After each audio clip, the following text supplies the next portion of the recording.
you'll see where the anchor is, it's actually a light blue color. Then toward the back end there's a dark blue. Right? You can see that, right? Where it changes color. Okay, the front end where the anchor is about 60 feet of water. The back end is around 1,200 feet. Yeah, the drop off is right out here. Bear that in mind if you're ever scuba diving around the Cayman Islands. The water changes that rapidly. We are part of a ridge that runs from Cuba all the way down to Central America. This ridge comes up really shallow in certain areas. We're part of the shallow edge ridge of that, like a ridge line. Now this runs down to Guatemala in Central America. It's called the Sierra Maestra Mountain. Off to the south of us, out here, is the third deepest water in all the ocean, the Cayman Trench or the Cayman Trough. That runs from Haiti down to the Gulf of Honduras, right up to Guatemala down in Central America. It's said the deepest point is said to be over 25,000 feet. Now on either end of that, all around the edge of that, you always hear about earthquakes, right? Like Haiti, Guatemala, Mexico, we always hear about earthquakes in those places. Have any of you guys ever heard of a Cayman earthquake? No, and you never will. Those doesn't look good on our brochures. We don't put that out there. That's not good for business. We get them, not heavy ones, I must say. All the heavy ones are registered south of the island, right along the Cayman Trench. The real threat around here are hurricanes. Why we see lots of around here too are shipwrecks. Some ancient, some more recent, but all of them are about 90% of them are ships that ran ashore. Some sank. They're all in very shallow waters. Right here, coming up, we're going to see one on the screens, and you can even look over the sides and see it. The water is very clear out here today. And I'll tell you what it is when we're going over it. And like I say, about 120 around the islands that we know of. They're coming up on the screens right now is the first piece.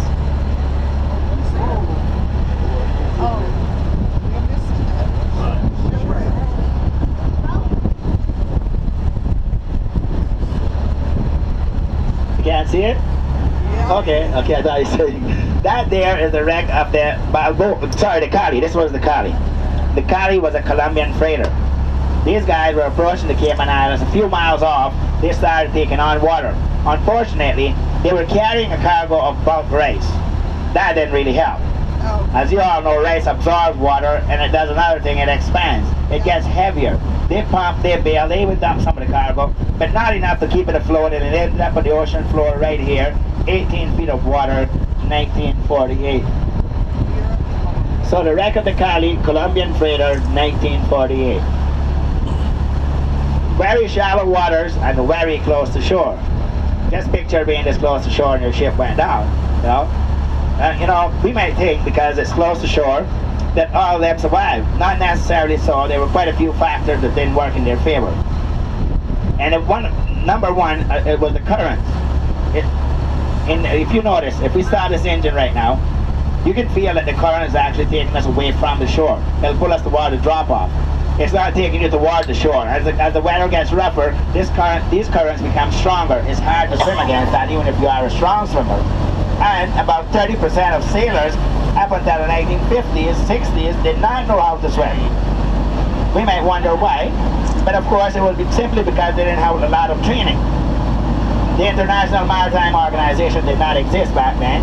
Your training back then was, you're big enough to climb that ladder, you're qualified to go to sea. That's it. And your option, you stayed at home and planned stuff, or you went on the ocean to look, make some money. Another thing that didn't help was the fact that they were always drunk. I am not saying that drinking is such a bad thing. All I'm saying is that if you're out on the ocean 6, 7, 8 months, even a year without coming to shore, drinking rum every day, I think when it comes to the point of making a quick decision, your judgment would be a bit impaired. I think, Now, they drank rum every day. It was like, they became dependent on this. They started, they started putting rum in the water to kill the bacteria. They call it rum.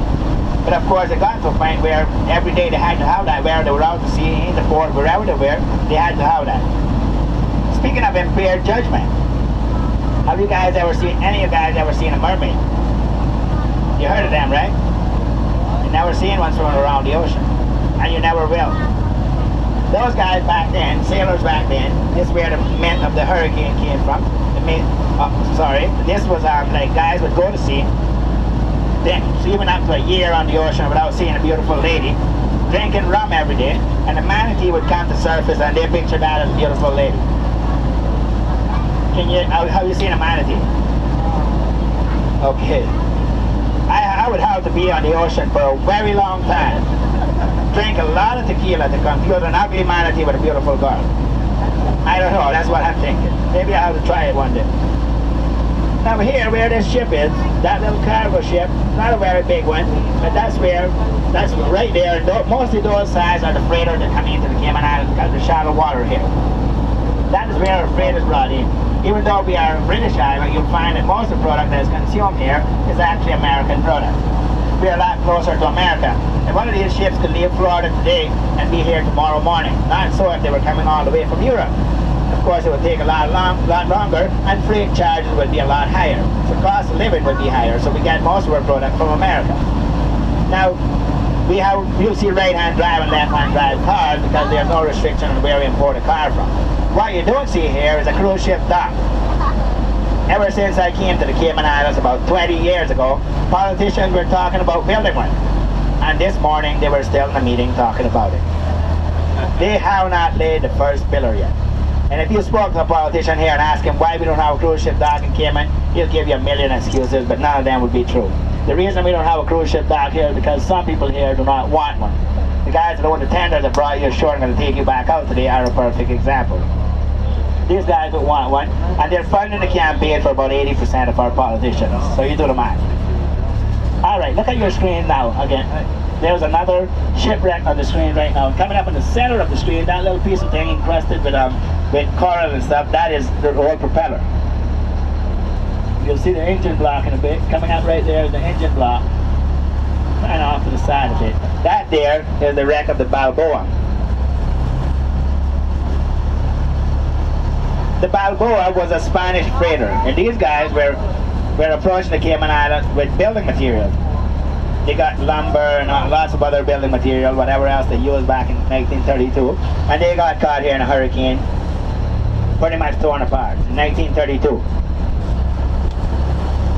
Now if you got in the ocean here and dove around or swam around, you'll see pieces of this shipwreck all around this area here. Like I say, it was pretty much torn apart in that hurricane. The 1932 storm, said by older folks around the Cayman Islands to be the biggest hurricane to have hit the islands. Anyway, I wasn't around in 1932. I can't really compare them. I was here in 2004, and we had Hurricane Ivan. And I tell you, Hurricane Ivan, I only have one word to describe that afterward. It was devastating. Like, you know, mostly on an island like this, a small island, when a hurricane hits, within a few hours it's gone. Not so with Hurricane Ivan. It was coming at a slow pace to begin with, and then when it got over the Cayman Islands, it kind of stopped over Grand Cayman for a while there, hung around, moved off, turned around, and came back from another direction. So after it was gone, it was pretty much 72 hours, or maybe a bit more before it was actually cleared up. By that time, there were apartment buildings pushed across the road. About 75% of the structures in Georgetown were actually destroyed because of the direction it came from. Anyway, pretty tough there for a while. No internet, no cell phone service, no Burger King, no KFC, none of that good stuff. Over here where those white tanks are, that's where the fuel is stored in the Cayman Islands. You see those white tanks in the corner over there? They bring a tanker. Yesterday there was one in there unloading fuel. They pump it into those tanks. Most of our fuel is brought in from South America, but occasionally we get some from Port Arthur, Texas, or Louisiana. The reason they do that sometimes is a lot closer to get it from there. It may be a bit more expensive, but we don't want to run out. If we're ever out of fuel, we're also out of electricity. Electricity is generated from number 6 diesel here. A few people have started using solar panels, but not a lot of people are doing that just yet. The city water, you might see that there are no mountains and stuff and no rivers, so you may wonder where the city water comes from. We're in it. It's actually made from desalinated salt water. They use a process called reverse osmosis, extract the salts and minerals, then a filtration process. That's where we get our city water from. It's an expensive procedure or process, but when it's done, it's actually very good quality. As a matter of fact, the water in the Cayman Islands has been compared quite a few times. The bottled water that you buy from the stores, in most cases it was actually better. But you don't have to take my word for that. You can do your research, of course. I'm pretty sure they try to tell you something like that everywhere you've been. But I can tell you in shortly, it's actually safe to drink the water here in the Cayman Islands. Look over the size of the boat now, and you'll see what color the water is out here. If you notice, in there was crystal clear. You can see the ocean floor. You cannot see the ocean floor out here. You're going beyond the drop-off. When you get to the back, the deeper the water becomes, the darker it is, as a matter of fact. Okay, a brief bit about the history of the Cayman Islands. I'm not going to bore you with a long history lesson. I just want to give you a bit of an idea of how these islands got to where they are today. These islands were discovered on the 10th of May in 1503 by a guy they called Christopher Columbus. I'm pretty sure you all heard of him, right? The world's most famous illegal alien. When I think of illegal aliens, Christopher Columbus is the first person that comes to my mind. He did it before anyone else thought of it. And he was lost when he came over here. Did you know that? Yeah. The Queen of Spain had given him 3 ships, La Nina, Pinta, and Santa Maria. His mission, the purpose of his voyage was to go to India and bring back spices to Spain. They didn't send him out here to look for no new islands or new countries to discover, none of that stuff. He was out here, he was sent to go to India. Anyway, when he reached the Bahamas, which was his first point of contact on this side of the world, he wrote in his log that he had arrived to the Indies. The poor guy thought he was in Indonesia. He couldn't have went further out of his way or more wrong than he was. These islands out in this region today, Cayman Island, Jamaica, Cuba, Puerto Rico, all these islands out here are called the West Indies today. The reason for that is because of what he wrote in his log. He had arrived to the Indies. Anyway, I'm not going to continue discrediting that guy, but he did make us known to the whole world that he was lost when he did that. When he came across the Cayman Islands, he wrote in his log that he was going across these 2 islands. He didn't see Grand Cayman, he saw Cayman Brac and Little Cayman. They're 85 miles from here. That's Cayman Brac. And of course they're closer together, so he went across those. He said that he was going across these 2 islands that had so many turtle around them that if they were stepping stones, he could walk on their backs to the shore. There must have been really a lot, because later on there was an English captain by the name of Sir Francis Drake. He was a privateer. He came to the Caribbean and he was actually approaching these islands when he wrote that he saw what appeared to be large rocks in the water. When he got a little closer, he found out they were actually sea turtles. That is where the Cayman Islands got its first name from. We weren't always the Cayman Islands. The first name for these islands was Las Tortugas. Now Las Tortugas is Spanish for the turtle. Later on, they changed the name to Lagartos, which is Spanish for alligator, and the name Cayman came from a water crocodile that in Spanish is known as Cayman. And that's what we are today, the Cayman Islands. Anyone born on these islands is known as a Caymanian. Now, there were no native human inhabitants on these islands when Christopher Columbus discovered them. Other islands around us, like Jamaica, Cuba, those islands had native Indians. Not here. They were just turtle, crocodile, mosquitoes, alligators, and iguanas. So those are actually the native Caymanians, when you really think of it. The first permanent settlers weren't Spanish either. They were actually British Army deserters. A small group of soldiers that were running away from Oliver Cromwell's army in Jamaica came down here. We have Jamaica up to the southeast of us. They came down here with the intention of going to Central America or somewhere else. When they see they weren't bothered here, and they dug holes in the ground and they found water, they actually decided to stay on. And they came out on the ocean and they caught turtle and fish. That's what they had. And of course they traded turtle to ship that were passing by for whatever they were carrying. And that was their main source of income back then. That was their money. They used that to trade. Of course, this went on until the early 1900s when the turtle had been depleted so in such a way that they didn't have anything to trade anymore. A lot of people had to move away. Now they went to other Caribbean islands, anywhere they could find jobs. And of course, around the 1950s, a guy came to these islands. His name was Sir Wassel Johnson. He became Cayman first and only knight, and the gentleman that promoted the finance industry in these islands. At the same time, Jim Borden and a few other guys were promoting tourism. With these industries growing, of course, there were job opportunities, so people started to come back. And that's what actually how these islands are where we are today. Tourism industry, mainly, and the finance industry. We came from being just a fishing village in the 1950s to one of the main cruise destinations in the Caribbean today, and also a place where they say you can come and hide your money. I'm pretty sure you heard stories about that. But don't worry, I'll tell you more about that after a while. I'm just looking at you all, I'm just observing you all. I want to make sure none of you were sent by the Cayman Islands government to spy on me. When I know that for sure, I'll let you know what's going on. I'm kidding, of course. Anyway, speaking of shipwrecks, I told you there was about 120 around the islands that we know of, right? At a certain point, there were more than one ship that ran ashore. Over the east end of Grand Cayman, there's a location they call the Wreck of the 10 Sails. It is called so up until today. On the 8th of February in 1794, not one, but 10 ships ran ashore on that location. 3 a.m. that morning, the captain gave the order at 11 a.m. the day before, 11 p.m. the night before, to change course a bit too early, a bit earlier than he should have, and at 3 a.m. that morning, the 8th of February, they ran ashore on the east end of this island. Anyway, the people of East End and Boyntown, they went out their little canoes and boats with sails, whatever they had then, and they brought back in as much survivors as they could. As a result of their efforts, only 8 lives were lost of the 10 ships. Now there's a rumor here in the Cayman Islands that there was a member of the royal family, a son of King George III, on one of these ships, and that this guy was brought into safety. Because of this, King George declared or decreed that the Cayman Islands would always be tax-free. Now, we are tax-free today. We are still a tax-free country or island, whatever you want to call us.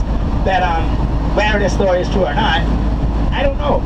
I have my doubts about that, because I would think that if I was the governor of the Cayman Islands, and if the King George or the Queen of England, whoever at that point told me that my island would always be tax-free, I would want a bit, word of mouth wouldn't just cut it for me. I would want his seal and signature on a piece of paper to back that story up. Didn't get anything from him. So personally, I think the reason we are tax-free is because up until the 1960s, there wasn't anything here to tax. What were you going to tax?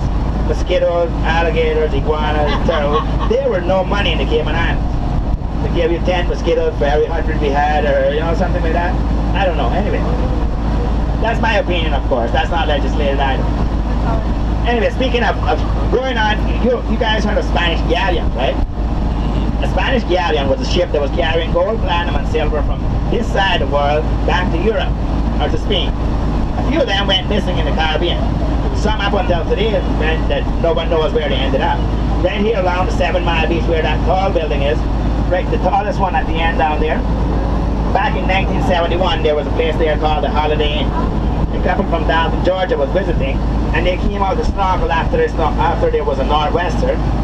They were staying at the Holiday Inn.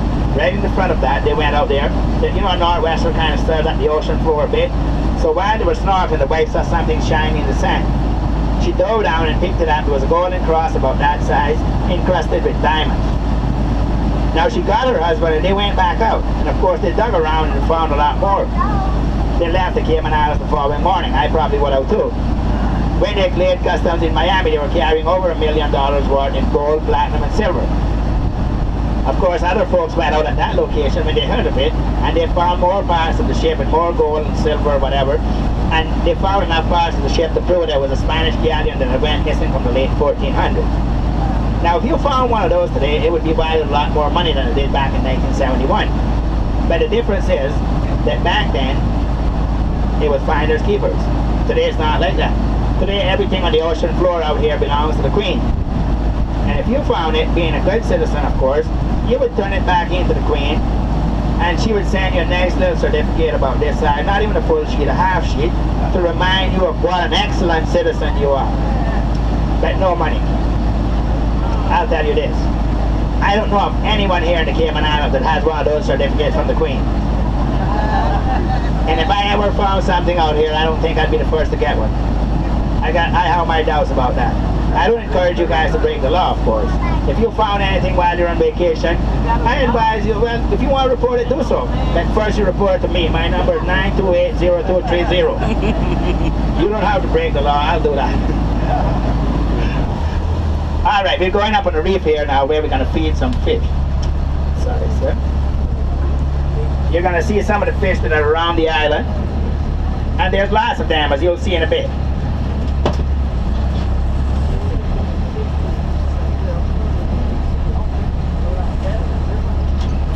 Now here I have what I like to call special fish food.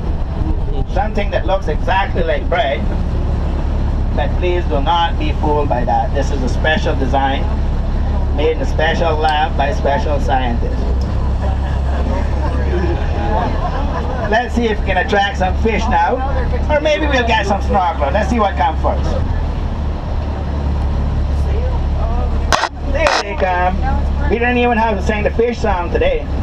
Yesterday I tried to sing the fish song. Everyone wanted to jump out of the boat. They thought I was saying abandoned ship. I can't sing. I don't sing very well. Alright guys, I'm going to give you guys each a piece. And you're going to break it. You can break it up into small bits if you like and throw it out there. And of course you can stand. You don't have to remain seated now. As I go back.